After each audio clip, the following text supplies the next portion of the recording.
Welcome back. Well, the race for the White House is officially on. Last night was the first round of 2 nights of Democratic debates.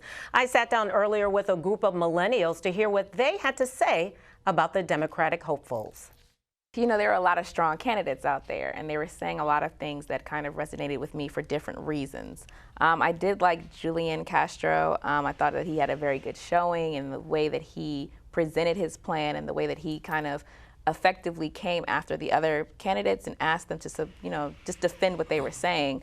I did like Elizabeth Warren. She's a strong candidate, and she clearly knows what she wants to do and how she's going to do it, and she's not afraid to take on Mitch McConnell. Everyone else was kind of like, hey, we're going to work with him. We're going to try to figure this thing out, and Elizabeth was just kind of like, look, he hasn't worked with us. We're not going to work with him. We're moving on. I did like that about what she was saying. There were a lot of topics that were debated on last night: immigration, climate change, Russia, China, education. Immigration being one of the hottest topics last night. Did you feel that there was any candidate that really truly had a comprehensive plan on the immigration issue that we're facing today?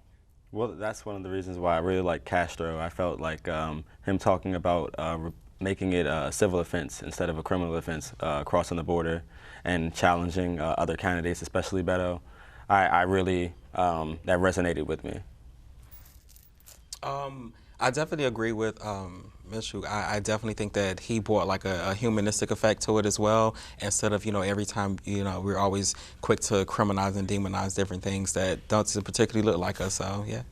So I was a little shocked last night that out of the blue, some of the candidates spoke Spanish. How do you think, how was that received by you, and do you think that it was effective? I mean, in all honesty, and living within Prince George's County, we have a large Hispanic population. So a candidate speaking in Spanish is not an issue for me. And I think it's fine because I think that's one of the fastest growing populations. So speaking in Spanish to people who are in our country and they love, and they're our citizens, they're our residents, they're our neighbors, they're fellow Americans, I think it's fine. My issue is, are you doing this as a stunt, or are you doing this to really affect change within a community, as well as draw them in and let them know, yes, I see you as an American too, because they are. Mm-hmm. So that would be my question.